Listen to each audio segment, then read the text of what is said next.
स्वागत है। तो आज हम टाटा मोटर्स लिमिटेड पर एक नज़र डाल रहे हैं। हमारे पास कंपनी की संरचना, मुख्य व्यावसायिक हिस्सों और हाल की गतिविधियों पर कुछ जानकारी है। लक्ष्य सीधा है, टाटा मोटर्स की बड़ी तस्वीर को समझना। मतलब ये क्या करते हैं, कहाँ काम करते हैं और कैसे इनके अलग अलग हिस्से, खासकर ये जगुआर लैंड रोवर, JLR और जो भारत का कारोबार है, वो सब एक साथ फिट होते हैं। चलिए इसे समझने की कोशिश करते हैं। हाँ, और ये समझना जरूरी है कि ये सिर्फ एक कार कंपनी नहीं है। ये एक वैश्विक ऑटोमोटिव समूह है जिसके कई परतें हैं। हाँ, और जो जानकारी है उससे हमें इसके मुख्य चालकों को समझने में मदद मिलेगी। तो शुरुआत करते हैं सबसे बड़े हिस्से से, जगुआर लैंड रोवर यानी JLR। और टाटा मोटर्स ने इसे 2008 में एक्वायर किया था। हाँ, और ये कितना अहम है इसका अंदाजा इसी बात से लगता है कि वित्त वर्ष 2025 के पहले 9 महीनों में, मतलब 9M FY25 में, कंपनी के कुल राजस्व का 71% हिस्सा यहीं से आया। बिल्कुल 71%। JLR इनके लिए बहुत ही ज्यादा महत्वपूर्ण है। जैगुआर का फोकस लग्जरी सेडान और स्पोर्ट्स कारों पर है, जबकि लैंड रोवर तो प्रीमियम SUVs के लिए जाना ही जाता है। हम्म ये भारी निर्भरता दिखाता है, जो एक तरह से दो धारी तलवार है।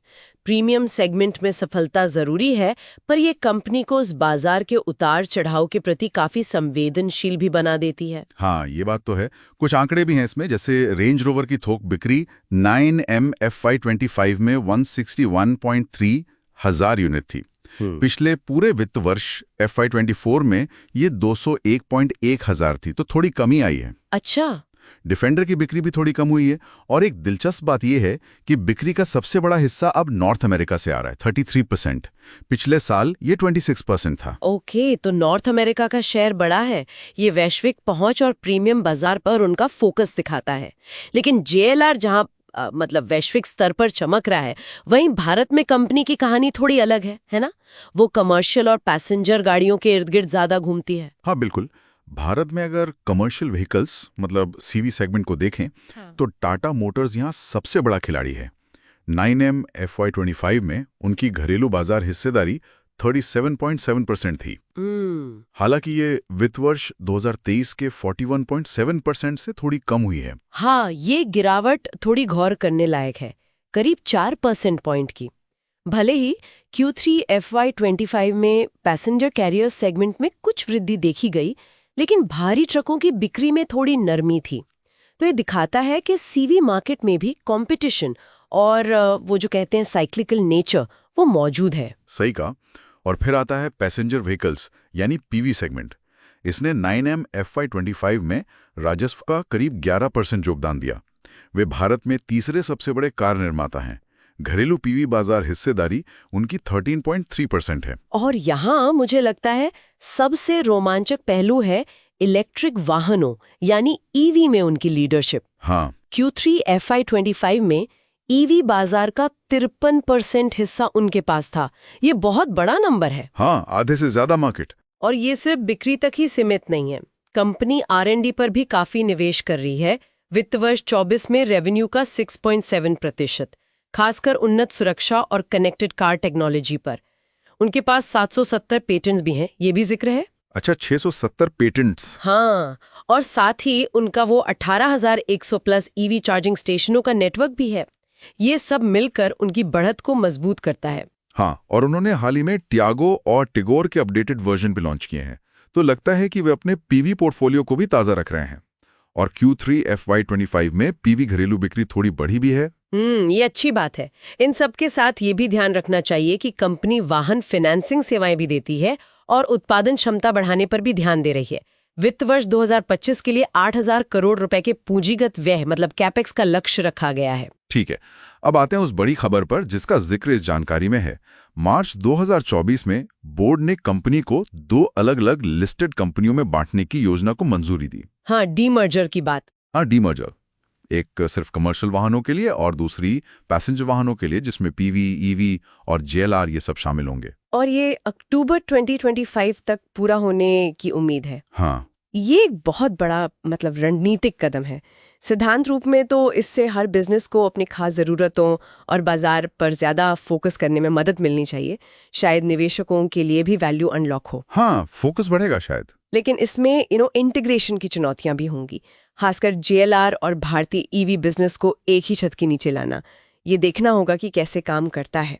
तो संक्षेप में कहें तो टाटा मोटर्स एक जटिल बहुआयामी वैश्विक कंपनी है। जेएलआर इनके रेवेन्यू का मुख्य स्रोत है। भारत में सीवी और खासकर ईवी सेगमेंट में मजबूत पकड़ है और अब ये एक बड़े पुनर्गठन यानी डीमर्जर की ओर बढ़ रही है। बिल्कुल, मुख्य बातें यही हैं। जेएलआर पर भारी निर्भरता, भारत में ईवी नेतृत्व जिसे आरएनडी से बल मिल रहा है, और ये आगामी डीमर्जर जो यकीनन कंपनी के भविष्य को नया आकार देगा और जिस पर सबकी नजरें रहेंगी। सोचने के लिए एक अंतिम विचार छोड़ जाते हैं। ये जो डीमर्जर है, ये लंबी अवधि में जेएलआर और जो तेजी से बढ़ता भारतीय वीवी बिजनेस है, उनके बीच तालमेल को कैसे प्रभावित करेगा, खासकर जब वे दोनों एक ही पैसेंजर व्हीकल यूनिट का हिस्सा होंगे। क्या इससे तालमेल के नए अवसर खुलेंगे या फिर मैनेजमेंट और फोकस के लिहाज से नई जटिलताएं पैदा होंगी? नमस्कार, आज हम ऑटोमोटिव सेक्टर के कुछ दिलचस्प आंकड़ों पर बात करेंगे, खासकर टाटा मोटर्स और उसकी साथी कंपनियों से जुड़े हुए। हमारे पास ना एक तरह की फाइनेंशियल रिपोर्ट जैसा कुछ है। इसमें market cap, PE ratio, sales growth, कर्ज, मतलब काफी कुछ दिया है। तो चलिए इन आंकड़ों में थोड़ा गहरा उतरते हैं, देखते हैं कि भाई टाटा मोटर्स कहाँ खड़ी है मारुति सुजुकी और एमएनएम के मुकाबले। मकसद है कि इन नंबर से कुछ मतलब निकालें। हाँ बिल्कुल, ये आंकड़े देखिए कंपनियों की जो वित्तीय सेहत है और बाजार में उनकी जो जगह है उसकी एक झलक सी देते हैं। और अच्छी बात यह है कि हम सीधे सीधे तुलना कर सकते हैं। अच्छा, तो सबसे पहले क्या देखें? Market cap? हाँ, वहीं से शुरू करते हैं। तो आंकड़े बताते हैं कि मारुति का है लगभग 403,005 करोड़ रुपए। हाँ, और एमएनएम का भी करीब करीब उतना ही, 3,98,457 करोड़। पर टाटा मोटर्स का है 2,54,462 करोड़। अरे, ये तो मतलब काफी बड़ा अंतर हो गया। बिल्कुल, ये साफ तौर पर बाजार में कंपनी के साइज और निवेशकों के मौजूदा मूल्यांकन को दिखाता है। अब अगर पीई रेशियो देखें, हाँ, पी तो मारुति का है 27.61, एमएनएम का 30.84 और टाटा मोटर्स का सिर्फ 9। इतना कम? हाँ, काफी कम। आमतौर पर इतना कम पीई मतलब ये संकेत देता है कि शायद बाजार को भविष्य में कमाई में बहुत तेजी की उम्मीद नहीं है या फिर स्टॉक सस्ता लग रहा है। टाटा के मामले में ये भी हो सकता है कि उनके जो भारी निवेश हैं, जैसे जेएलआर का टर्न अराउंड या ईवी पर बड़ा खर्च, उसको लेकर बाजार थोड़ा कॉशियस हो। लेकिन एक मिनट, एमएनएम का पीई टाटा से तिगुने से ज्यादा क्यों है, जबकि हमने देखा कि उनके ऊपर भी तो कर्ज काफी दिख रहा है? देखिए, ये अच्छा सवाल है। एमएनएम का जो हाई पीई है वो शायद उनके ज्यादा डाइवर्सिफाइड बिजनेस मॉडल, मतलब ट्रैक्टर, एसयूवी, टेक सब है, और हाल की मजबूत परफॉर्मेंस की वजह से निवेशकों का भरोसा दिखाता है। हर कंपनी की कहानी थोड़ी अलग होती है। अच्छा, समझा। अब आते हैं बिक्री और मुनाफे की ग्रोथ पर। टाटा मोटर्स की एक साल की बिक्री वृद्धि ये है 1.3% और मुनाफा वृद्धि तो नेगेटिव में है, -12.24%। ये ध्यान देने वाली बात है। दूसरी तरफ मारुति की बिक्री 7.79% और मुनाफा 7.44% बढ़ा है, और एमएनएम उनकी बिक्री 14.48% और मुनाफा 14.74%। तो यहां तो टाटा मोटर्स इन आंकड़ों में थोड़ा पीछे है ना? हाँ, इन विशिष्ट आंकड़ों में तो है, खासकर मुनाफे में गिरावट। लेकिन रुकिए, तस्वीर थोड़ी बदलती है जब हम एक साल का स्टॉक रिटर्न देखते हैं। अच्छा, क्या है रिटर्न? टाटा मोटर्स का रिटर्न है 46.10%। क्या बात है, 46%? जी हाँ, मारुति का सिर्फ 4.11% और एमएनएम का 9.98%। तो टाटा मोटर्स का रिटर्न इन दोनों से कहीं ज्यादा है। वाह, मतलब हाल की बिक्री या मुनाफा कमजोर होने के बावजूद निवेशकों ने स्टॉक को हाथों हाथ लिया है। ये कैसे? हाँ, ये यही दिखाता है कि निवेशक शायद मौजूदा नंबर से ज्यादा भविष्य की संभावनाओं पर बेट लगा रहे हैं। जैसे टाटा की ईवी स्ट्रैटेजी हो गई या जेएलआर में सुधार की उम्मीद। ये हाल के प्रदर्शन में मजबूत निवेशक विश्वास का संकेत है। इंटरेस्टिंग। एक और आंकड़ा है जो ध्यान खींच रहा है, कर्ज, डेट। हाँ, कर्ज। टाटा मोटर्स पर है 71,540 करोड़ रुपए का कर्ज। मारुति पर तो मतलब ना के बराबर है, सिर्फ 87 करोड़। लेकिन एमएनएम पर भी बहुत है, 1,24,999 करोड़। सही कहा। कर्ज का स्तर देखिए कंपनी की महत्वाकांक्षा और रणनीति बताता है।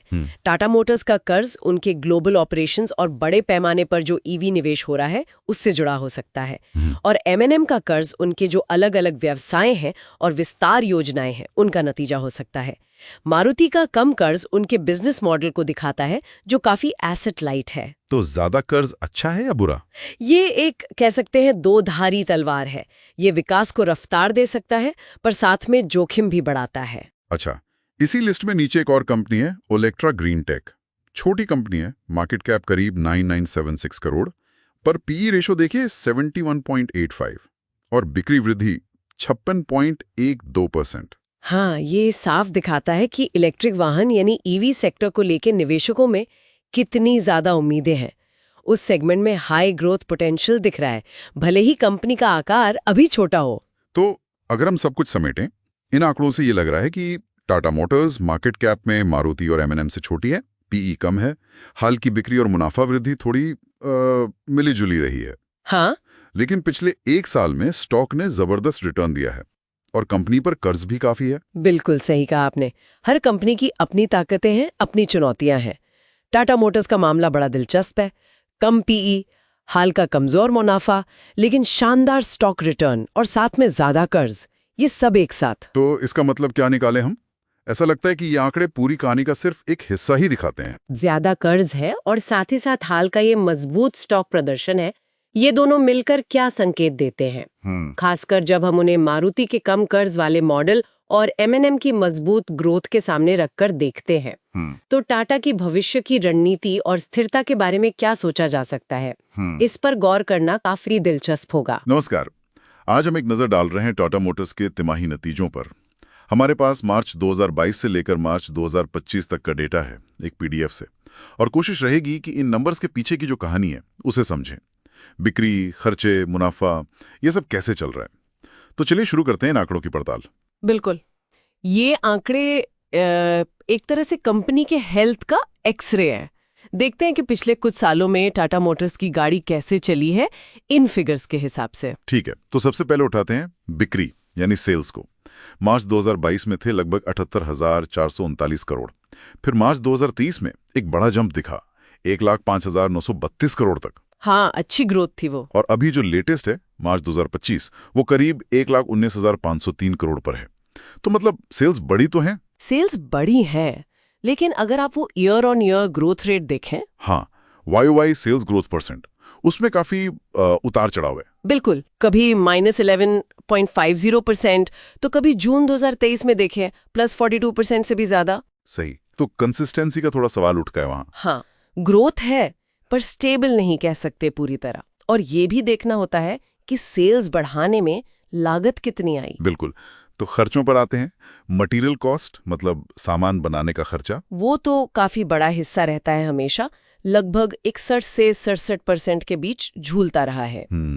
मतलब बिक्री का 2/3 हिस्सा तो रॉ मटेरियल में ही जा रहा है मोटा मोटा। जी, और फिर एम्प्लॉय कॉस्ट, वो भी करीब 9 से 12% के रेंज में। तो ये दो बड़े खर्चे हैं। अब देखते हैं ऑपरेशन से क्या बचा, ऑपरेटिंग प्रॉफिट। यहाँ कहानी थोड़ी और पॉजिटिव दिखती है। हाँ, मार्च 2022 में करीब 8,283 करोड़ था और मार्च 2024 तक आते आते ये 16,685 करोड़ हो गया और मार्च 2025 में 16,818 करोड़, मतलब डबल से भी ज्यादा। बिल्कुल, और इससे भी ज्यादा अहम है ऑपरेटिंग प्रॉफिट मार्जिन यानी ओपीएम %। अच्छा, वो कैसे बदला? जून 2022 में सिर्फ 3% था, सोचिए। सिर्फ 3%, काफी कम।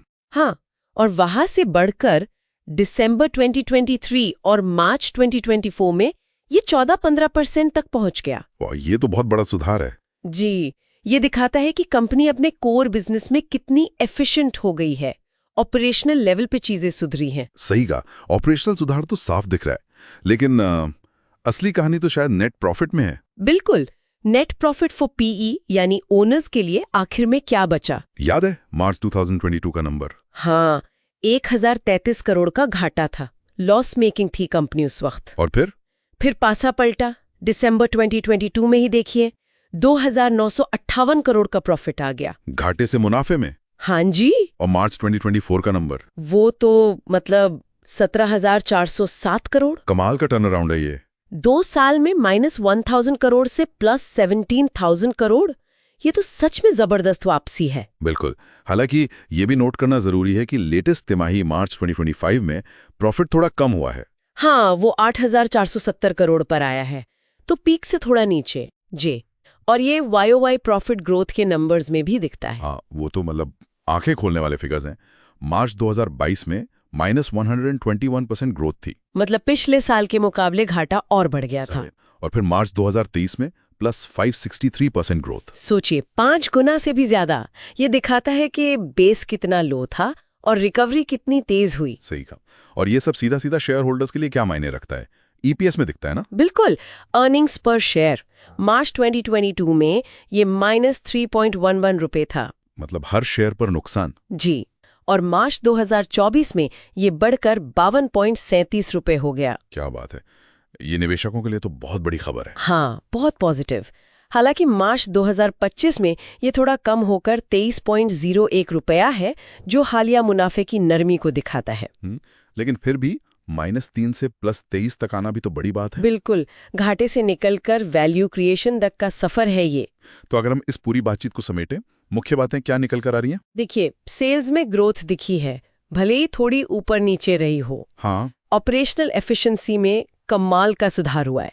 OPM 3% से 15% तक गया। और सबसे बड़ी बात, कंपनी घाटे से निकलकर एक सॉलिड मुनाफे वाली कंपनी बनी है पिछले कुछ सालों में। ये एक क्लासिक टर्न अराउंड स्टोरी है। बिल्कुल, ये डेटा यही दिखाता है, एक बड़ा ट्रांसफॉर्मेशन हुआ है। लेकिन जैसा आपने भी पॉइंट आउट किया, हाल की तिमाही मार्च 2025 में मुनाफे की रफ्तार थोड़ी धीमी हुई है। जी, प्रॉफिट और प्रॉफिट ग्रोथ दोनों में नरमी है। तो यहाँ पर एक सवाल मन में आता है, ये जो हालिया नरमी है, इसके पीछे क्या वजहें हो सकती हैं? ये सोचना जरूरी है। क्या ये सिर्फ एक तिमाही का मामला है, या बाजार में कुछ बदल रहा है, कंपटीशन बढ़ गया है, या कंपनी के अंदर ही कोई फैक्टर्स हैं? ये कई चीजों का कॉम्बिनेशन हो सकता है। बाहरी फैक्टर्स जैसे मार्केट डिमांड, इंटरेस्ट रेट्स, या फिर कंपनी स्पेसिफिक चीजें। बिल्कुल। तो शायद सोचने वाली बात यही है कि ये जो हालिया ट्रेंड है, ये कितना टिकाऊ है और आगे कंपनी की दिशा क्या रह सकती है। सही कहा। इसी सवाल पर शायद हम आज की चर्चा को विराम दे सकते हैं। बिल्कुल।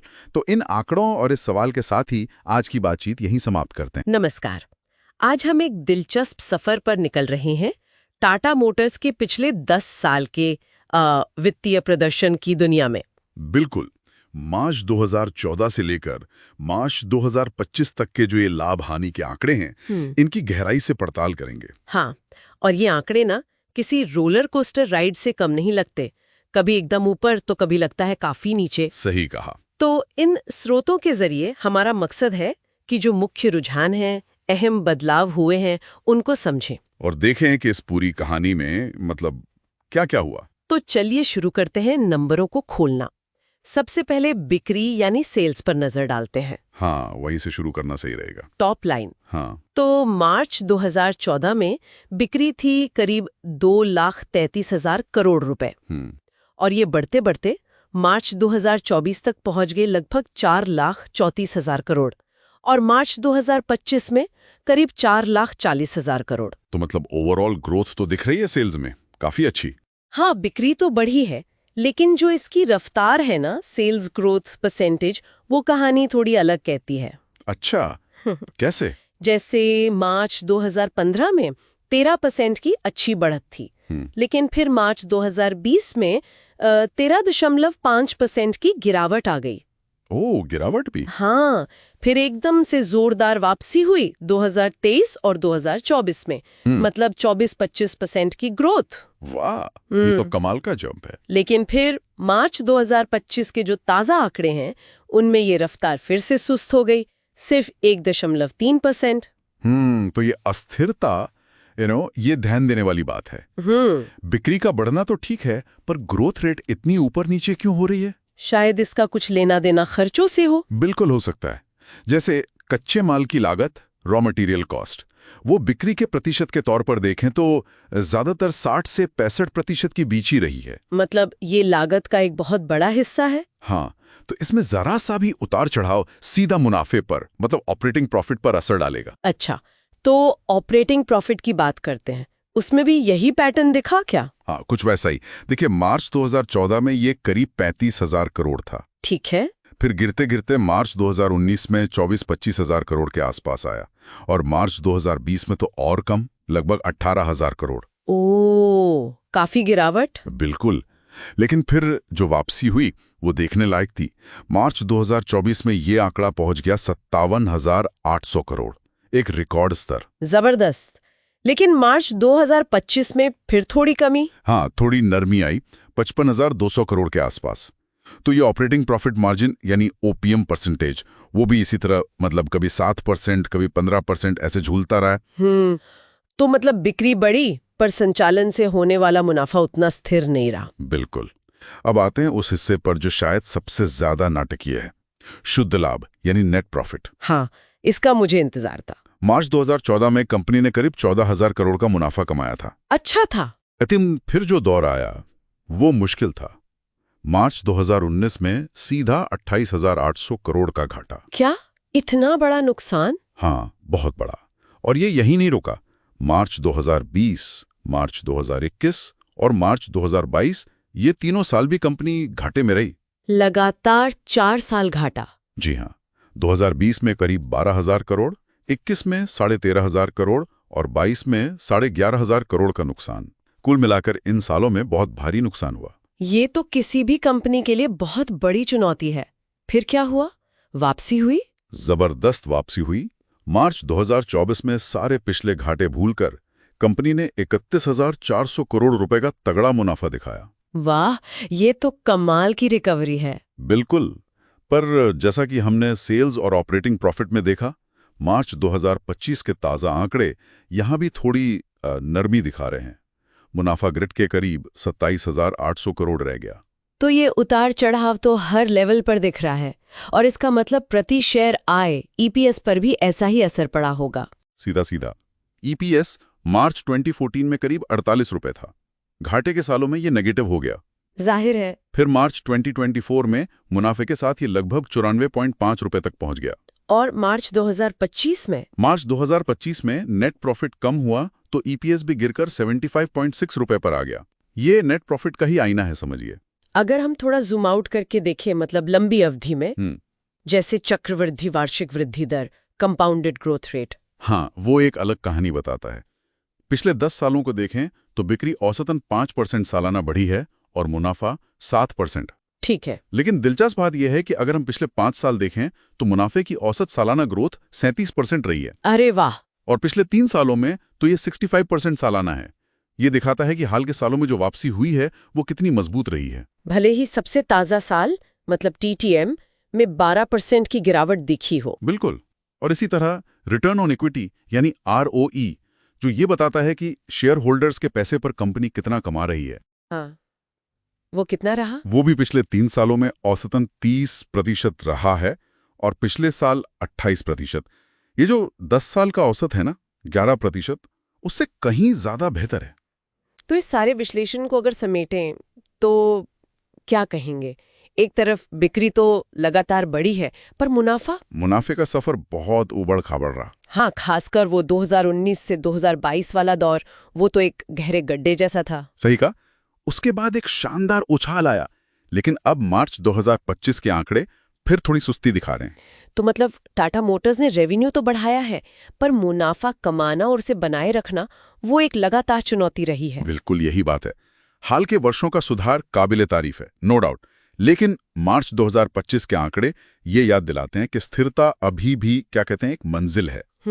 चक्रवृद्धि दरें लंबी दौड़ की कहानी कहती हैं, पर ये जो सालाना आंकड़े हैं वो इस सफर के ड्रामेटिक उतार चढ़ाव को ज्यादा साफ दिखाते हैं। जाते जाते एक सवाल जरूर मन में आता है, ये जो पूरा वित्तीय रोलर कोस्टर हमने देखा, इसके पीछे बाहरी कारण जैसे मार्केट के हालात ज्यादा हावी रहे या कंपनी की अपनी अंदरूनी रणनीतियां और फैसले? ये एक बड़ा सवाल है। और ये जो मार्च 2025 की नरमी है, क्या ये बस एक छोटा सा स्पीड ब्रेकर है या आगे की राह फिर से मुश्किल होने का कोई संकेत? इस पर सोचना वाकई दिलचस्प होगा। नमस्कार। आज हम जरा टाटा मोटर्स के फाइनेंशियल हेल्थ को खंगाल रहे हैं। हमारे पास मार्च 2014 से मार्च 2025 तक के उनके बैलेंस शीट के आंकड़े हैं, जो उनकी ऑफिशियल रिपोर्ट से लिए गए हैं। कोशिश यह है कि इस दशक में कंपनी की माली हालत में क्या बड़े बदलाव आए, उनको समझें। और देखिए, शुरू में ही एक बड़ी दिलचस्प चीज दिखती है। पिछले 10 साल में कंपनी की कुल संपत्ति मतलब टोटल एसेट्स करीब करीब दोगुनी हो गई है। सोचिए, मार्च 2014 में ये लगभग 2,18,000 करोड़ रुपए थी और मार्च 25 तक पहुंच गई 3,77,000 करोड़ के आसपास। जबरदस्त ग्रोथ है। तो इसी पर थोड़ी और बात करते हैं। तो ये जो टोटल एसेट्स में लगभग दोगुना इजाफा है, ये साफ दिखाता है कि कंपनी का साइज कितना बड़ा है। खासकर 2025 के आसपास तो तेजी ज्यादा दिख रही है। हाँ बिल्कुल, टोटल एसेट्स मतलब कंपनी के पास कुल मिलाकर क्या क्या है। फैक्ट्री, मशीनें, पैसा, वो पैसा जो उसे दूसरों से लेना है, सब कुछ। जब ये बढ़ता है तो हाँ, हो सकता है कारोबार फैला हो, नई प्रॉपर्टीज खरीदी हो या पुरानी चीजों की ही वैल्यू बढ़ गई हो। ये दोगुना होना तो मतलब बड़े पैमाने पर कुछ हुआ है शायद, बड़ा एक्सपेंशन। अच्छा, तो ये संपत्ति तो बढ़ी, पर इसके लिए पैसा कहाँ से आया? जरा देनदारियों मतलब लाइबिलिटीज और खासकर उधार पर नजर डालें। लंबी अवधि का कर्ज, लॉन्ग टर्म बोरिंग्स, इसकी कहानी भी बड़ी इंटरेस्टिंग है। मार्च 14 में था कोई 66,000 करोड़, फिर मार्च 22 आते आते ये पीक पे पहुंच गया 1,40,000 करोड़ रुपए, बहुत ज्यादा। लेकिन फिर मार्च 25 तक ही घटकर करीब 7,500 करोड़ पर आ गया। ये इतना उतार चढ़ाव क्यों? और हाँ, एक और चीज, मार्च 2019 से ये लीज लाइबिलिटीज दिखने लगी। पहले 0 थी, अब 9,000 करोड़ से ज्यादा हैं। ये क्या है? देखिए, कर्ज का ये ऊपर नीचे होना बहुत कुछ बताता है। जब कर्ज तेजी से बढ़ा तो हो सकता है कंपनी बहुत तेजी से इन्वेस्ट कर रही थी, नए प्रोजेक्ट्स लगा रही थी। पर हाँ, ज्यादा कर्ज मतलब रिस्क भी ज्यादा। अब जो कर्ज कम हुआ है हाल में, तो लगता है कंपनी ने इसे चुकाने पे फोकस किया है। शायद प्रॉफिट अच्छा हुआ हो या कोई एसेट बेचा हो। और ये लीज लायबिलिटीज, ये असल में वो देनदारियां हैं जो कंपनी पर तब आती हैं जब वो कोई चीज खरीदती नहीं बल्कि लंबे समय के लिए किराए पर मतलब लीज पे लेती है, जैसे ऑफिस स्पेस या बड़ी मशीनें। इसका दिखना या तो अकाउंटिंग के नए नियमों की वजह से है, इंड AS 116 आया था, या फिर ये भी हो सकता है कि कंपनी अब खरीदने की बजाय लीज पर ज्यादा चीजें ले रही हो। ये स्ट्रैटेजी का हिस्सा हो सकता है। और कुल देनदारियों का बढ़ना जो एसेट्स के साथ साथ ही बढ़ा है, ये दिखाता है कि ग्रोथ के लिए पैसा कर्ज और इक्विटी दोनों से आया है। समझ गया। अब जरा इक्विटी और रिजर्व्स की तरफ देखते हैं। रिजर्व में भी काफी हलचल है। मार्च 14 में करीब 65,000 करोड़ थे, फिर बीच में काफी ऊपर नीचे हुए और मार्च 25 में 1,15,000 करोड़ के पार। लेकिन इक्विटी कैपिटल मतलब शेयर पूंजी, वो लगभग वैसी ही है। 644 करोड़ से 767 करोड़ के बीच रही और अब 736 करोड़ है। रिजर्व में इतना फर्क क्यों? जी, रिजर्व्स दरअसल कंपनी की वो कमाई है जो शेयर होल्डर्स को डिविडेंड में नहीं बांटी गई बल्कि बचाकर रखी गई, व्यापार में वापस लगाई गई। ये कंपनी की अंदरूनी ताकत दिखाते हैं। इनमें बड़े उतार चढ़ाव का मतलब है कि कंपनी के मुनाफे में बड़े बदलाव आए हैं। किसी साल ज्यादा प्रॉफिट तो रिजर्व बढ़ा, किसी साल नुकसान हुआ या कोई बड़ा अमाउंट राइट ऑफ करना पड़ा तो रिजर्व घट गया। ये शायद टाटा मोटर्स के पिछले दशक के परफॉर्मेंस जैसे JLR का ऊपर नीचे होना या दूसरे इन्वेस्टमेंट्स के असर को दिखाता है। इक्विटी कैपिटल का स्थिर रहना मतलब कंपनी ने नए शेयर्स इशू करके ज्यादा पैसा नहीं उठाया इस दौरान। ठीक है, अब थोड़ा एसेट्स के अंदर चलते हैं। फिक्स्ड एसेट्स, ग्रॉस ब्लॉक मतलब प्लांट, मशीनरी वगैरह, ये भी लगभग डबल हुए हैं। करीब 92,000 करोड़ से बढ़कर लगभग 1,89,000 करोड़। वाह! और साथ ही इन्वेंट्री यानी स्टॉक और ट्रेड रिसीवेबल्स मतलब ग्राहकों से जो पैसा आना है, इनमें भी जबरदस्त उछाल है। इन्वेंट्री करीब 33,000 करोड़ से 66,000 करोड़ और रिसीवेबल्स 11,000 करोड़ से बढ़कर 36,000 करोड़ हो गए। कैश का लेवल थोड़ा ऊपर नीचे होता रहा है। ये बढ़ती इन्वेंट्री और रिसीवेबल्स कोई चिंता की बात हो सकती है क्या? फिक्स्ड एसेट्स का बढ़ना तो साफ है कि कंपनी ने प्रोडक्शन कैपेसिटी या इंफ्रास्ट्रक्चर में भारी निवेश किया है। ये फ्यूचर ग्रोथ की तैयारी है। जहां तक इन्वेंट्री और रिसीवेबल्स की बात है, हाँ, ये अक्सर बढ़ती सेल्स का नतीजा होते हैं, जो अच्छी बात है। लेकिन बिल्कुल इस पर नजर रखनी होती है। ज्यादा इन्वेंट्री मतलब माल बनने के बाद बिकने में टाइम ले रहा है, और ज्यादा रिसीवेबल्स मतलब ग्राहकों से पैसा आने में देर लग रही है। ये दोनों चीजें कंपनी की वर्किंग कैपिटल मतलब रोज के काम के लिए जो पैसा चाहिए उसे ब्लॉक करती है। कैश फ्लो पर दबाव आ सकता है, कैश का ऊपर नीचे होना वो अक्सर बड़े निवेश, कर्ज चुकाने या प्रॉफिट में बदलाव से जुड़ा होता है। तो कुल मिलाकर तस्वीर ये उभर रही है कि टाटा मोटर्स का साइज बड़ा है पिछले दशक में। ये तो एसेट्स और लाइबिलिटीज से साफ है। फाइनेंसिंग के तरीके बदलें, कर्ज लिया, मैनेज किया, अब लीज का भी इस्तेमाल। प्रोडक्शन कैपेसिटी में बड़ा निवेश हुआ है, पर साथ ही वर्किंग कैपिटल की जरूरतें भी बढ़ी हैं।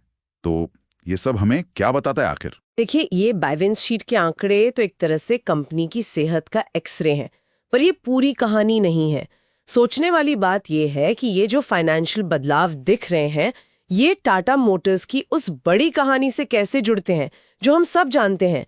जैसे इस दौरान कंपनी का स्टॉक मार्केट में परफॉर्मेंस कैसा रहा, उनकी स्ट्रैटेजी जैसे इलेक्ट्रिक गाड़ियों ईवीज पर इतना जोर देना, या जेएलआर के परफॉर्मेंस में जो उतार चढ़ाव आए, उनका इन आंकड़ों से क्या कनेक्शन है। क्या कर्ज में कमी जेएलआर के टर्नअराउंड का नतीजा थी? क्या ईवी में जो भारी निवेश हो रहा है वही फिक्स्ड एसेट्स में बढ़ोतरी का बड़ा कारण है? जब हम इन आंकड़ों को कंपनी की असल दुनिया की कहानी से जोड़ते हैं, तब इनका मतलब और गहरा हो जाता है। बिल्कुल सही कहा। ये फाइनेंशियल स्टेटमेंट सिर्फ नंबर नहीं है, ये किसी भी कंपनी की यात्रा, उसकी सेहत और उसकी दिशा को समझने की एक जरूरी खिड़की है। चलिए, आज के लिए इतना ही। इस विश्लेषण में स्वागत है। आज हम टाटा मोटर्स के कैश फ्लो यानी नकदी प्रवाह पर बात कर रहे हैं। हमारे पास मार्च 2014 से लेकर मार्च 2025 तक के मतलब अनुमानित आंकड़े भी हैं। जी हाँ। और मकसद है ये समझना कि भाई कंपनी का पैसा कहाँ से आ रहा है और जा कहाँ रहा है। तो चलें शुरू करते हैं। बिल्कुल। सबसे पहले ऑपरेटिंग एक्टिविटीज, मतलब जो रोजमर्रा के काम से कैश आता है, उसे देखते हैं। इसमें तो काफी उतार चढ़ाव है। हाँ बिल्कुल। मार्च 2014 में करीब 36,151 करोड़ था और मार्च 2024 तक आते आते ये 67,915 करोड़ हो गया। अच्छी बढ़त है। हाँ, अच्छी बढ़त है, लेकिन बीच के साल देखें जरा। हाँ, वही मैं देख रही थी। मार्च 2018 में गिरकर 23,857 करोड़ और मार्च 2022 में तो सिर्फ 14,283 करोड़। ये इतना ऊपर नीचे क्यों? देखिए, ये उतार चढ़ाव शायद दिखाता है कि टाटा मोटर्स का जो कोर बिजनेस है, खासकर ऑटोमोटिव सेक्टर, वो कितना साइक्लिकल है, मतलब बाजार के साथ साथ चलता है। और शायद जेएलआर जैसे जो उनके ग्लोबल ऑपरेशंस हैं, उनका प्रदर्शन भी बदलता रहता है, उसका असर भी पड़ता है। अच्छा। और ये भी दिलचस्प है कि जो प्रॉफिट फ्रॉम ऑपरेशंस है वो भी बढ़ रहा है। मार्च 2015 में 43,397 करोड़ था, जो मार्च 2024 में 65,106 करोड़ हो गया। लेकिन सिर्फ प्रॉफिट से तो पूरी कहानी कता नहीं चलती है ना। वो वर्किंग कैपिटल का क्या रोल है इसमें? बिल्कुल सही कहा, वो बहुत महत्वपूर्ण है। वर्किंग कैपिटल में जो बदलाव हैं उनका असर देखिए। जैसे मार्च 2017 में ये -4,152 करोड़ था, मतलब पैसा बाहर गया वर्किंग कैपिटल में, जबकि मार्च 2024 में ये -1,876 करोड़ रहा। तो इसका मतलब क्या हुआ? इसका मतलब है कि कंपनी अपनी इन्वेंट्री, अपने देनदार मतलब जिनसे पैसा लेना है, और लेनदार जिन्हें पैसा देना है, उनको कैसे मैनेज कर रही है। कभी कभी प्रॉफिट अच्छा होता है, पर अगर इन्वेंट्री ज्यादा है या ग्राहकों को पेमेंट के लिए ज्यादा टाइम दे दिया तो कैश फंस जाता है। ये रोज के कैश मैनेजमेंट की कुशलता दिखाता है एक तरह से। समझ गई। तो ये तो हुई ऑपरेशन से आने वाले कैश की बात। अब देखते हैं कि ये पैसा जा कहाँ रहा है। इन्वेस्टिंग एक्टिविटीज में हाँ, यहाँ तो लगातार बड़े नेगेटिव आंकड़े दिख रहे हैं। मतलब कंपनी पैसा लगा रही है, वो भी भारी मात्रा में। जी हाँ, बहुत भारी निवेश हो रहा है। मार्च 2015 में -36,232 करोड़, मार्च 2024 में -22,781 करोड़ और मार्च 2025 का अनुमान तो अरे बाप रे -49,982 करोड़। हाँ, ये आंकड़ा खासकर 2025 वाला जबरदस्त है। ये दिखाता है कि टाटा मोटर्स शायद ईवी ट्रांजिशन या नई टेक्नोलॉजी में बहुत तेजी से, बहुत आक्रामक तरीके से निवेश कर रही है। भविष्य के लिए जरूरी है, लेकिन हाँ, फिलहाल कैश पर तो दबाव डालता है ये। और ये निवेश जा कहाँ रहा है? ज्यादातर खर्च हुआ है फिक्स्ड एसेट्स खरीदने में, मतलब स्थायी संपत्ति, जैसे नए प्लांट लगाना, मशीनरी खरीदना वगैरह। अच्छा, तो क्या सारा पैसा बस जा ही रहा है या कुछ पुरानी निवेश बेचकर भी पैसा आ रहा है? हाँ, कुछ आया भी है। पुराने निवेश बेचने से भी नकदी आई है। जैसे मार्च 2017 में करीब 1965 करोड़ और मार्च 2023 में देखें तो 6895 करोड़। अच्छा, तो अगर हम इसे बड़ी तस्वीर में देखें तो ऐसा लगता है कि कंपनी भविष्य के लिए तैयारी कर रही है, पुराने या शायद कम जरूरी एसेट्स बेचकर नए स्ट्रैटेजिक एरियाज में पैसा लगा रही है। ठीक है, तो ये जो इतना भारी निवेश हो रहा है, ये फंड कैसे हो रहा है? क्या इसके लिए कंपनी कर्ज उठा रही है? इसका जवाब शायद फाइनेंसिंग एक्टिविटीज से मिलेगा। बिल्कुल, वहीं से पता चलेगा। और वहां भी काफी हलचल है। हाँ, दिख रहा है। कंपनी उधार ले रही है, जैसे मार्च 2014 में 33,258 करोड़ का इनफ्लो था बोरोइंग से। जी, और कर्ज चुका भी रही है। मार्च 2024 में तो 47,414 करोड़ का भारी रीपेमेंट हुआ है। हाँ, यही तो संतुलन है। एक तरफ विकास के लिए, निवेश के लिए पैसा चाहिए तो उधार लेना पड़ता है, दूसरी तरफ उसे चुकाना भी है और उस पर ब्याज भी देना है। हाँ, वो ब्याज का आंकड़ा भी बढ़ रहा है।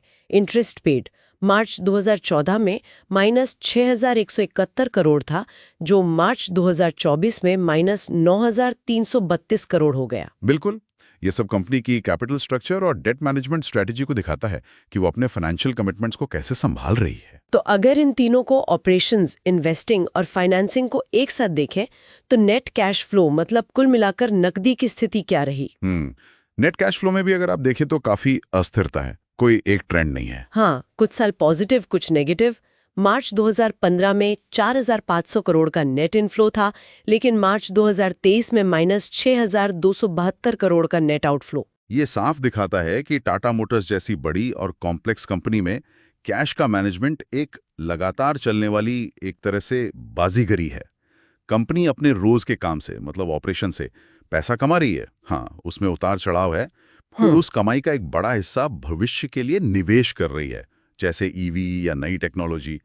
और इस बड़े निवेश को सपोर्ट करने के लिए बाहर से फाइनेंसिंग भी ला रही है और पुराना कर्ज चुका भी रही है। ये तीनों धाराएं मिलके ही पूरी कहानी बनती हैं। सही कहा। तो इन आंकड़ों को देखते हुए एक अहम सवाल दिमाग में आता है। क्या? कि भाई भविष्य में खासतौर पर वो जो मार्च 2025 का अनुमानित भारी निवेश है, -49,982 करोड़, उसको देखते हुए टाटा मोटर्स अपने निवेशों को फंड करने और ये जो बढ़ता हुआ कर्ज का बोझ है उसको संभालने के लिए अपने ऑपरेशनल कैश फ्लो को कैसे बैलेंस करेगी? हाँ, ये तो वाकई सोचने वाली बात है। हाँ, ये निश्चित रूप से आगे देखने वाली, ट्रैक करने वाली बात होगी। तो आज हम देख रहे हैं टाटा मोटर्स लिमिटेड के कुछ अहम फाइनेंशियल रेशियोज। ये पिछले करीब 10 साल के आंकड़े हैं, मतलब मार्च 2014 से मार्च 2025 तक। हमारे पास है debtor days, inventory days, days payable, cash conversion cycle, working capital days और हाँ, ROCE यानी रिटर्न ऑन कैपिटल एम्प्लॉयड। कोशिश रहेगी कि इन नंबर्स से कंपनी की ऑपरेशनल एफिशिएंसी और प्रॉफिटेबिलिटी के ट्रेंड्स को समझें। तो चलिए देखते हैं ये आंकड़े क्या बताते हैं। शुरुआत करते हैं डेटर डेज से। ये दिखाते हैं कि कंपनी कितनी जल्दी अपने कस्टमर्स से पैसा कलेक्ट करती है। आंकड़े देखें तो ये 11 दिन से लेकर 25 दिन के बीच रहे हैं, जैसे मार्च 2025 में 11 दिन, पर मार्च 2018 में 25 दिन। इसका क्या मतलब समझें? मतलब इतना वेरिएशन? हाँ, बिल्कुल। देखिए, ये जो डेटा डेज में उतार चढ़ाव है ना, ये साफ दिखाता है कि या तो मार्केट कंडीशंस बदल रही हैं या फिर कंपनी की अपनी क्रेडिट पॉलिसीज में कुछ बदलाव आया है। जैसे 2018 में 25 दिन, शायद थोड़ी पेमेंट साइकिल लंबी थी या मार्केट मुश्किल था। और हाल के 11 दिन, ये तो काफी तेज रिकवरी है। ये सीधा कंपनी के कैश इनफ्लो पर असर डालता है। ठीक है, तो मतलब वसूली की स्पीड बदलती रही है। अच्छा, अब इन्वेंट्री डेज देखते हैं, सामान बनने और बिकने के बीच का टाइम। ये 63 दिन से 83 दिन के बीच रहा है। 83 दिन मार्च 2018 और 2021 में, ये तो काफी ज्यादा वक्त है स्टॉक रखने के लिए। हाँ, 80 दिन से ज्यादा इन्वेंट्री रखना मतलब आपकी स्टोरेज कॉस्ट बढ़ती है। ये एफिशिएंसी का एक बड़ा इंडिकेटर है। ज्यादा दिन अक्सर दिखाते हैं कि या तो बिक्री अनुमान के मुताबिक नहीं हुई या सप्लाई चेन में कोई दिक्कत थी। अच्छा, जैसे आपने कहा 2018 और 21 में 83 दिन, शायद उस वक्त की यही चुनौतियां रही होंगी। लेकिन हाल में ये कम होकर 60-65 दिन के आसपास आया है, जो एक अच्छा संकेत है, मतलब बेहतर इन्वेंट्री मैनेजमेंट। तो वसूली हो गई, स्टॉक का देख लिया। अब आते हैं डेज पेएबल पर, यानी कंपनी अपने सप्लायर्स को पेमेंट करने में कितना टाइम लेती है। और ये आंकड़े तो मतलब 126 दिन से बढ़कर 175 दिन तक गए हैं। मार्च 2021 में 175 दिन, ये तो करीब 6 महीने हो गए। हाँ, ये आंकड़ा वाकई बहुत दिलचस्प है और ये दिखाता है टाटा मोटर्स की बाजार में पकड़। इतने ज्यादा डेज पेएबल का सीधा मतलब है कि कंपनी सप्लायर के पैसे को काफी लंबे समय तक अपने पास रख पा रही है, अपनी वर्किंग कैपिटल के लिए इस्तेमाल कर पा रही है।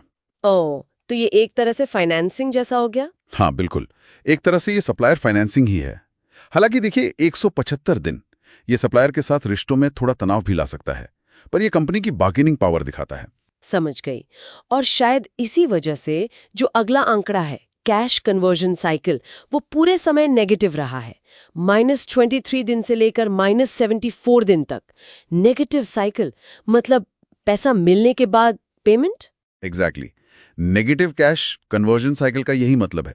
कंपनी अपना माल बेचकर ग्राहकों से पैसा ले लेती है और उसके काफी बाद अपने सप्लायर्स को पेमेंट करती है। तो -74 दिन का मतलब है कि पैसा हाथ में आने के लगभग 2.5 महीने बाद सप्लायर को पेमेंट जारी है। बिल्कुल, ये फाइनेंशियल मैनेजमेंट के लिहाज से एक, आप कह सकते हैं, बहुत ही अच्छी पोजीशन है। ये कैसे होता है? कम डेटर डेज मतलब जल्दी पैसा आना, इन्वेंट्री डेज ठीक ठाक रखना और बहुत लंबे डेज पेएबल, इन तीनों का कॉम्बिनेशन ही है। और इसी से जुड़े हैं वर्किंग कैपिटल डेज, जो -23 से -68 दिन रहे हैं। ये भी इसी कैश मैनेजमेंट की कहानी कहते हैं। कमाल का कैश मैनेजमेंट है, ये तो मानना पड़ेगा। लेकिन बिजनेस सिर्फ कैश का नहीं, प्रॉफिट का भी है। तो अब देखते हैं ROCE, return on capital employed. यहाँ तस्वीर काफी अलग है, बहुत ज्यादा उतार चढ़ाव है। शुरू में मतलब 2014-15 में 20-22% था। हाँ, काफी अच्छा था। फिर गिरकर 2019, 20, 22 में तो लगभग 0 या 2% के आसपास आ गया। और हाल में 2024 में फिर सुधर कर 19% दिख रहा है। इतनी वोलेटिलिटी क्यों? देखिए, ROCE बताता है कि कंपनी अपनी लगाई हुई पूंजी पे कितना कमा रही है। और ये जो अस्थिरता है ना, ये टाटा मोटर्स के बिजनेस की असलियत दिखाती है। ये बिजनेस बाहरी फैक्टर्स पर बहुत निर्भर करता है, जैसे इकोनॉमी कैसी चल रही है, कंपटीशन कितना है, JLR का परफॉर्मेंस कैसा है और कंपनी खुद कितना इन्वेस्ट कर रही है, जैसे आजकल EV में। अच्छा, तो वो जो 2019 से 22 वाला बुरा दौर था। हाँ, वो शायद ग्लोबल स्लोडाउन, फिर चिप की कमी और साथ ही बड़े निवेश, इन सब का मिला जुला असर था। अभी जो सुधार दिख रहा है वो अच्छा संकेत है, लेकिन इन्वेस्टर्स के लिए ये जानना जरूरी है कि ये प्रॉफिटेबिलिटी स्टेबल नहीं रही है, इसमें उतार चढ़ाव आते रहे हैं। तो अगर समराइज करें, Tata Motors cash flow management में तो काफी स्मार्ट नजर आती है, खासकर सप्लायर्स को देर से पेमेंट करके। लेकिन प्रॉफिट कमाना पिछले दशक में एक रोलर कोस्टर जैसा रहा है। बिल्कुल सही कहा। और ये आंकड़े एक सवाल भी खड़ा करते हैं क्या कि क्या ये जो नेगेटिव कैश साइकिल वाली आरामदायक स्थिति है, ये हमेशा बनी रह सकती है? सोचिए, अगर ब्याज दरें बढ़ जाएं या सप्लायर की शर्तें बदल जाएं तो।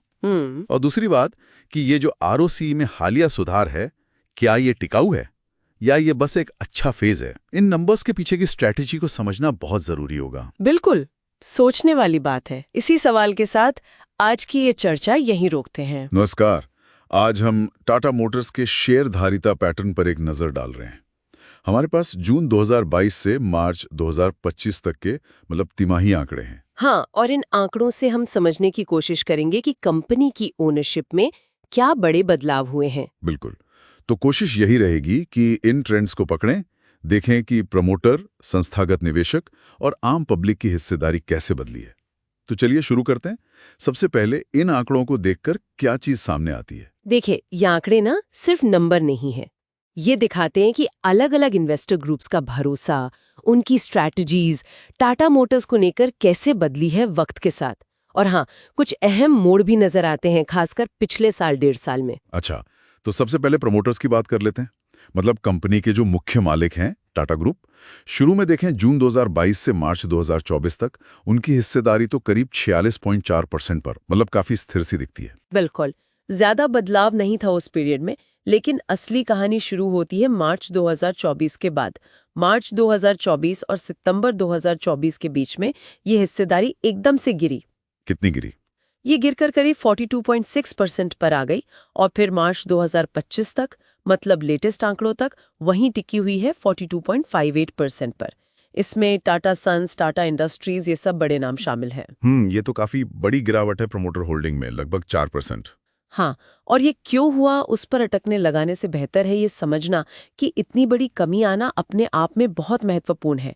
ये शायद उनकी किसी बड़ी स्ट्रैटेजी या रीस्ट्रक्चरिंग का हिस्सा हो सकता है। सही कहा, इस पर नजर रखनी होगी। अच्छा, अब आते हैं विदेशी संस्थागत निवेशकों पर, FIIs पर, यानी जो बड़े विदेशी फंड्स हैं।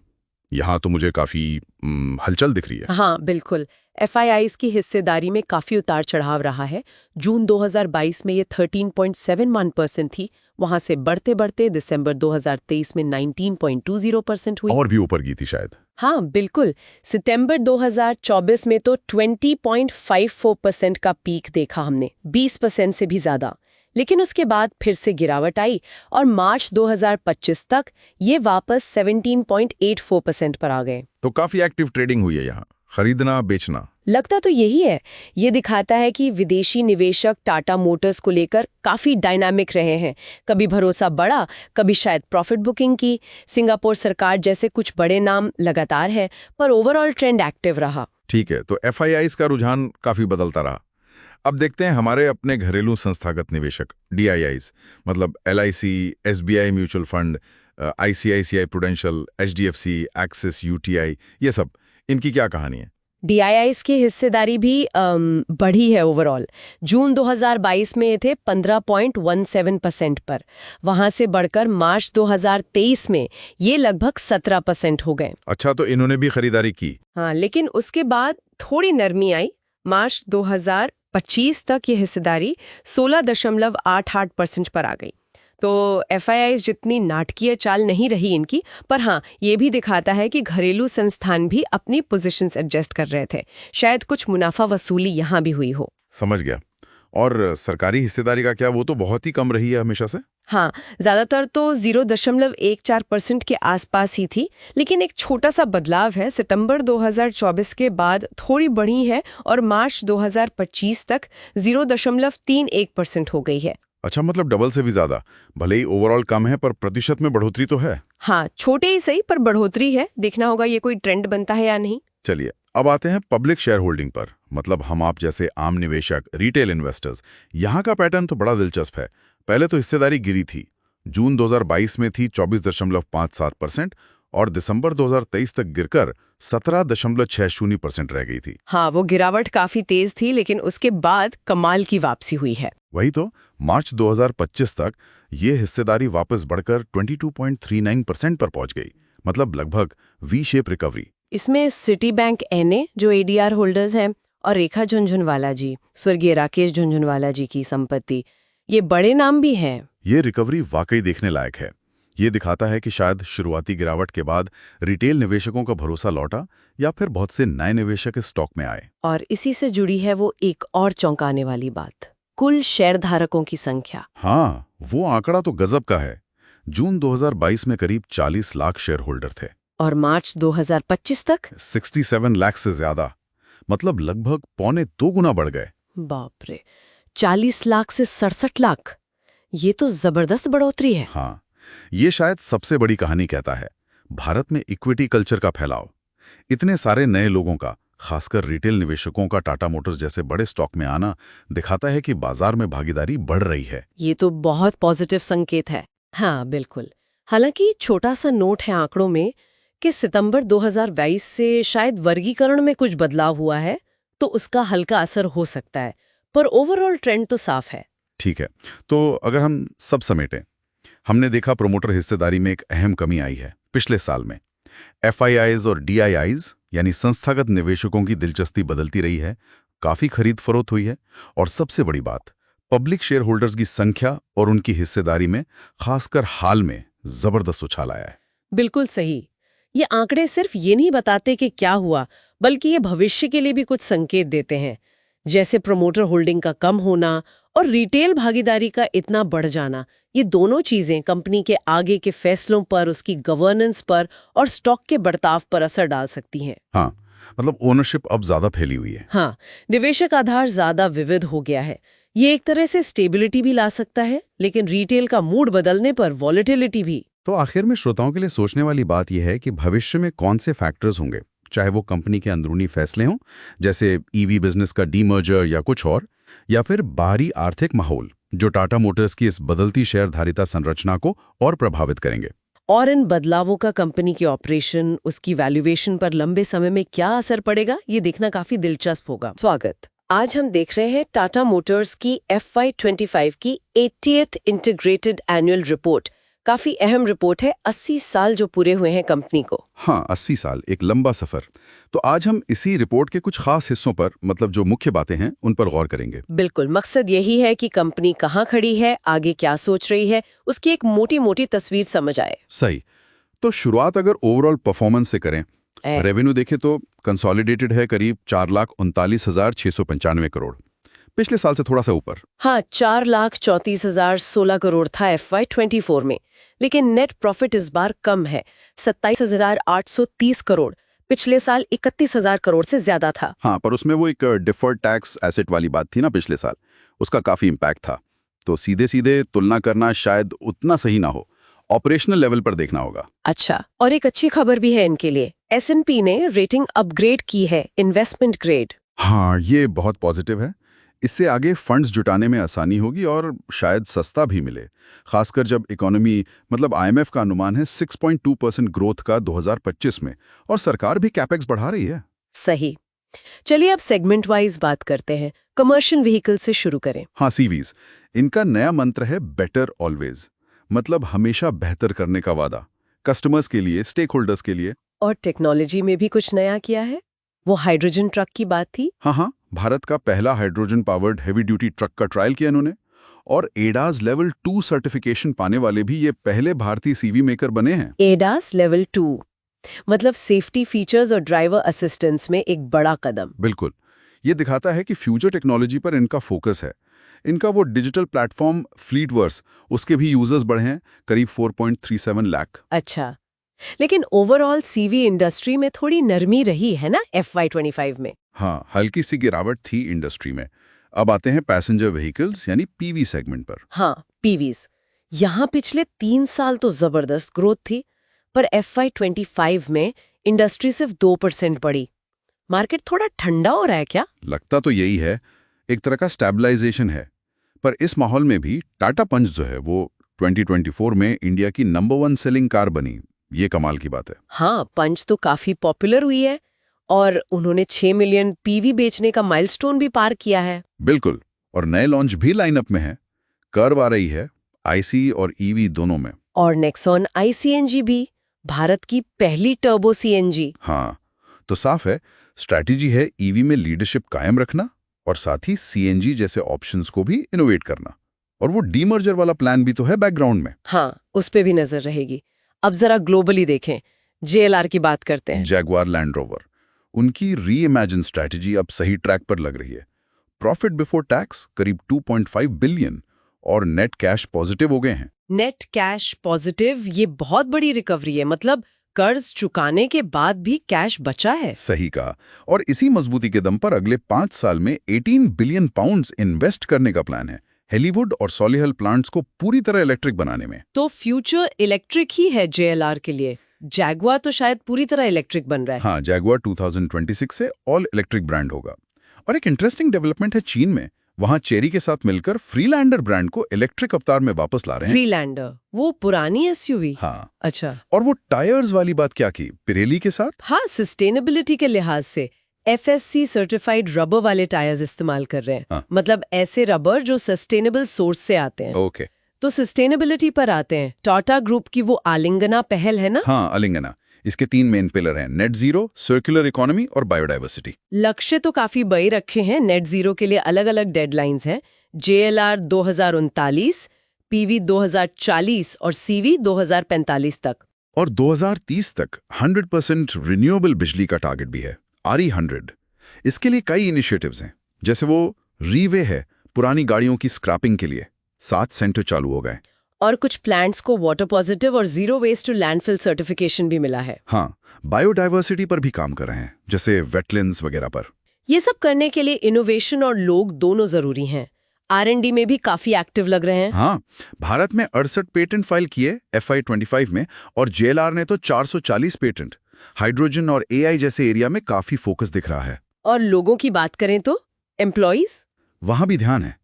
DIHA प्रोग्राम है, डाइवर्सिटी, इक्विटी, इंक्लूजन के लिए, स्किल डेवलपमेंट के लिए लक्ष्य और FTA जैसी स्कीम्स हैं। और सबसे अहम, वॉलंटरी टर्नओवर रेट सिर्फ 6.8% है।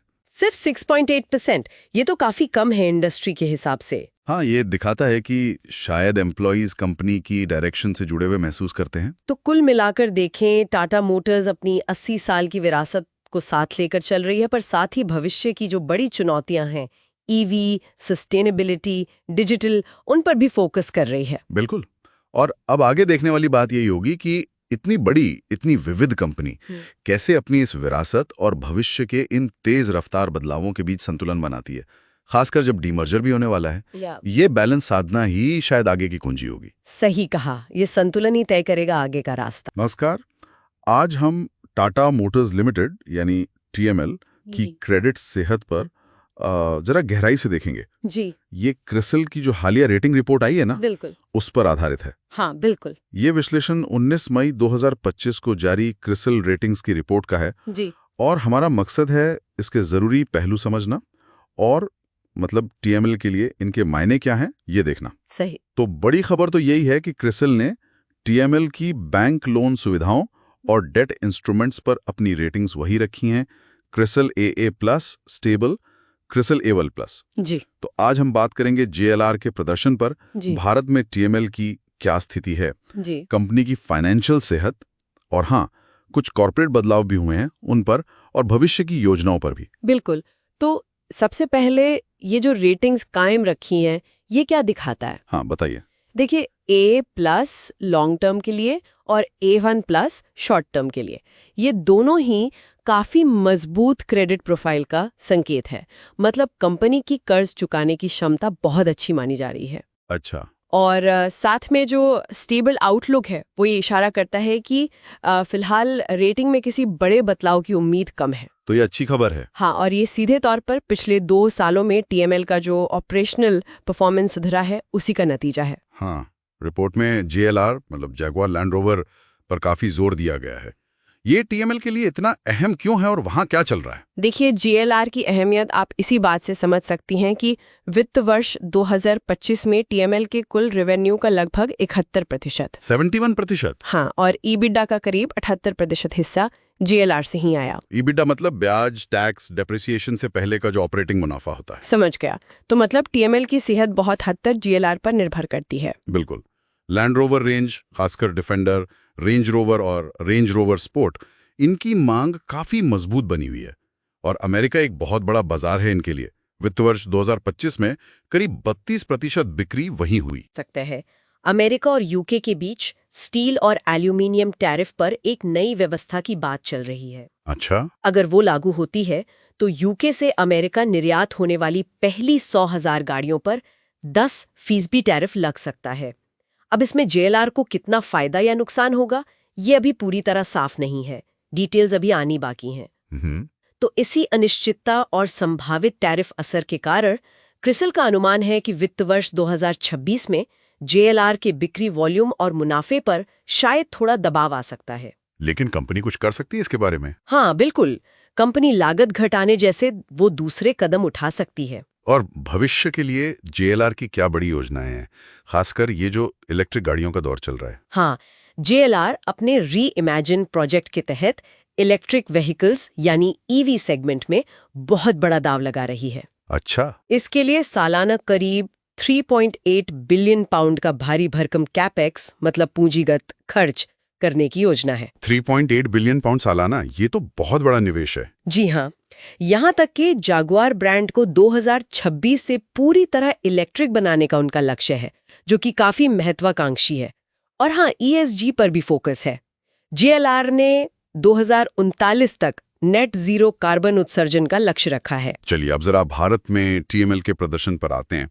यहाँ क्या तस्वीर दिख रही है? घरेलू बाजार में TML की स्थिति थोड़ी मिली-जुली कह सकते हैं।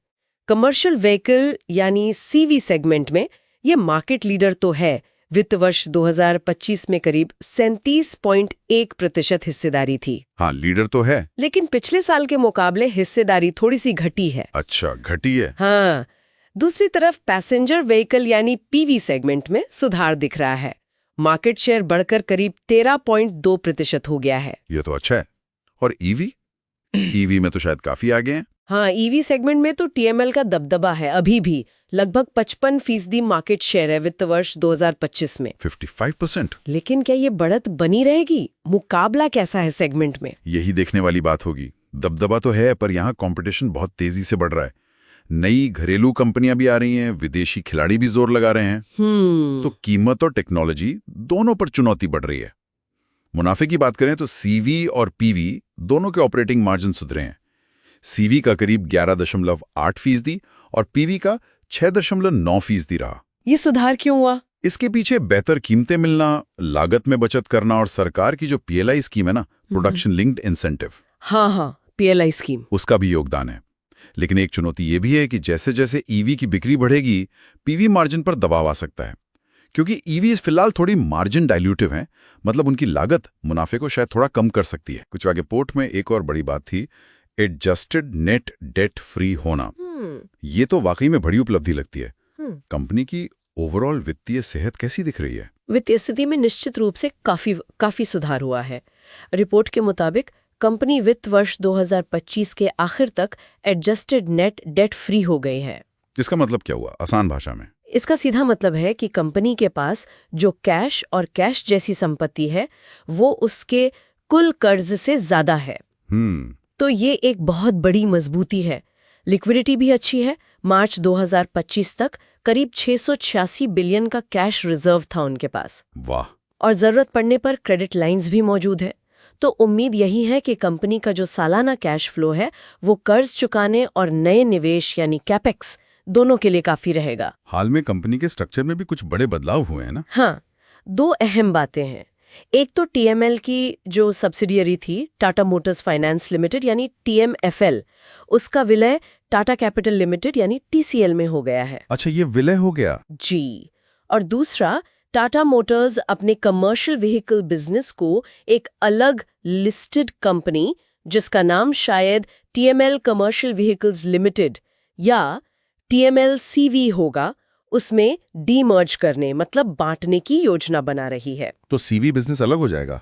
इसका रेटिंग पर क्या असर होगा? क्रिसिल का मानना है कि इस बंटवारे से कंपनी की कुल देनदारी चुकाने की क्षमता पर कोई खास असर नहीं पड़ेगा, इसलिए इसे क्रेडिट न्यूट्रल माना गया है। ठीक है, तो अगर हम संक्षेप में देखें, टीएमएल की मुख्य ताकतें क्या नजर आती हैं? देखिए, सबसे बड़ी ताकत तो जेएलआर की ग्लोबल लग्जरी मार्केट में पहचान और विरासत है।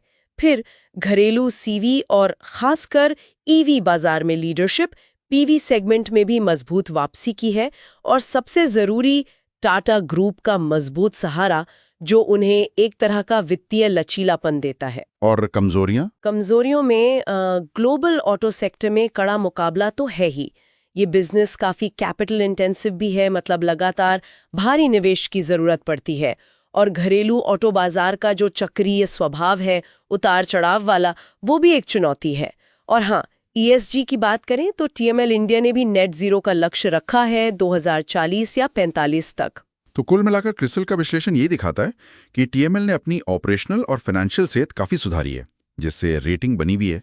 लेकिन आगे की राह आसान नहीं है। जेएलआर का प्रदर्शन, खासकर वो अमेरिकी टैरिफ और ईवी में बदलाव और घरेलू बाजार में बढ़ता कंपटीशन, इन पर नजर रखनी होगी। बिल्कुल। जेएलआर का ईवी ट्रांजिशन कैसा रहता है वो देखने लायक होगा। घरेलू बाजार में ये मुकाबला कैसे संभालते हैं और क्या ये जो सुधरे हुए ऑपरेटिंग मार्जिन्स हैं वो टिक पाते हैं या नहीं, ये सब अहम रहेगा।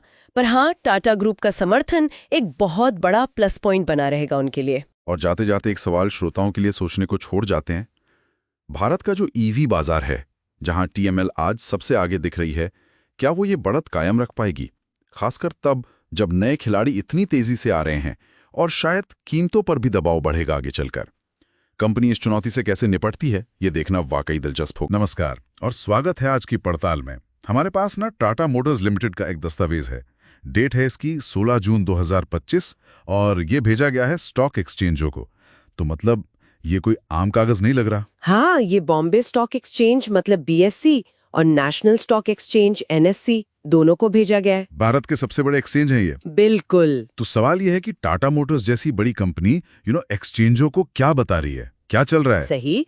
तो देखिए, ये दस्तावेज सीधे सीधे जुड़ा है टाटा मोटर्स की एक बहुत ही अहम, मतलब उनकी विदेशी सब्सिडियरी है ना, Jaguar land rover automotive PLC. JLR, हाँ हाँ, इनका तो नाम हमेशा रहता है खबरों में।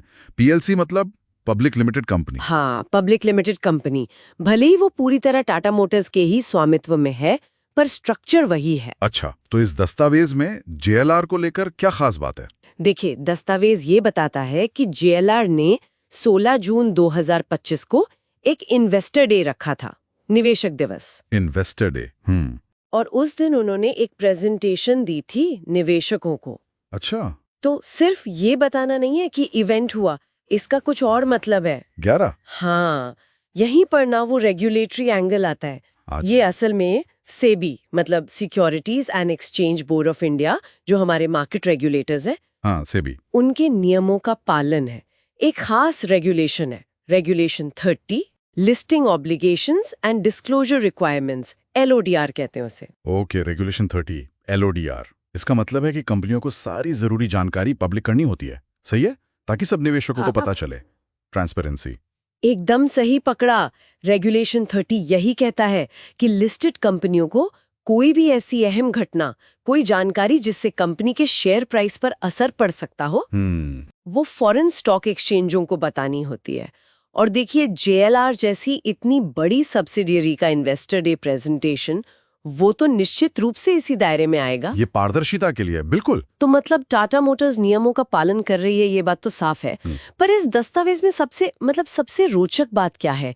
सिर्फ ये कि प्रेजेंटेशन हुई? नहीं, उससे भी एक कदम आगे। दस्तावेज ये भी कंफर्म करता है कि ये जो JLR की प्रेजेंटेशन है ना, हाँ, वो अब टाटा मोटर्स की अपनी वेबसाइट www.tatamotors.com उस पर डाल दी गई है, निवेशकों के लिए, पब्लिक के लिए, सबके लिए। अरे वाह, ये तो बड़ी बात है। मतलब JLR अपनी फ्यूचर प्लानिंग, शायद अपनी नई गाड़ियां, या आजकल जो इलेक्ट्रिक व्हीकल का इतना जोर है, हाँ, EVs। उस स्ट्रैटेजी के बारे में जो भी कहा इन्वेस्टर डे पर, वो अब कोई भी जाकर पढ़ सकता है, देख सकता है। बिल्कुल। अगर हम इसे थोड़ा बड़े पर्सपेक्टिव से देखें तो ये दिखाता है कि JLR की जो भी रणनीति है, उनका प्रदर्शन कैसा चल रहा है, भविष्य के क्या अनुमान है, वो जानकारी अब ओपन है। टाटा मोटर्स खुद ये पक्का कर रही है कि ये जानकारी सब तक पहुंचे, और ये उन सब के लिए जरूरी है जो टाटा मोटर्स को ट्रैक करते हैं, या JLR को, या पूरे ऑटोमोटिव सेक्टर को ही। तो एक तरह से ये दस्तावेज उस बड़ी जानकारी के खजाने का दरवाजा खोल रहा है। ये कह रहा है कि देखो भाई, JLR का फ्यूचर प्लान यहाँ है वेबसाइट पर, और हाँ, नीचे कंपनी सेक्रेटरी मालवीय कुमार गुप्ता के साइन भी हैं। प्रोसेस पूरा है। बिल्कुल सही। लेटर तो एक फॉर्मल प्रोसेस है, रेगुलेशन का पालन, लेकिन ये हमें उस असल चीज की तरफ ले जाता है, वो है JLR की इन्वेस्टर डे प्रेजेंटेशन। हाँ। अब जब वो पब्लिक डोमेन में है, तो असली सवाल तो ये उठता है कि भाई उस प्रेजेंटेशन में है क्या? वही मेरे दिमाग में भी आ रहा था।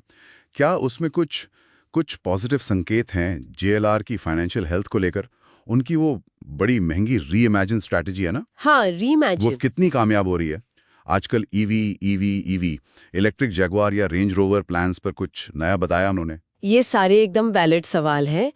निवेशक शायद इन्हीं चीजों पर सबसे ज्यादा फोकस कर रहे होंगे।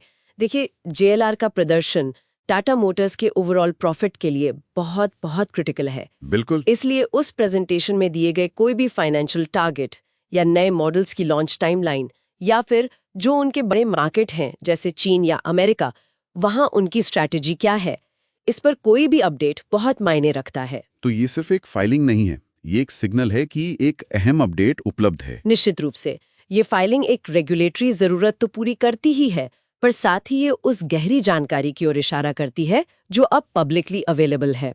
और ये हमें सोचने पर मजबूर करता है कि JLR जो अपनी इतनी महत्वाकांक्षी योजनाएं बना रहा है, खासकर इलेक्ट्रिक फ्यूचर की तरफ बढ़ने की, उसमें असल चुनौतियां क्या हो सकती हैं, जिनका जिक्र शायद उस प्रेजेंटेशन में सीधे सीधे न भी किया गया हो। ये सोचने वाली बात है।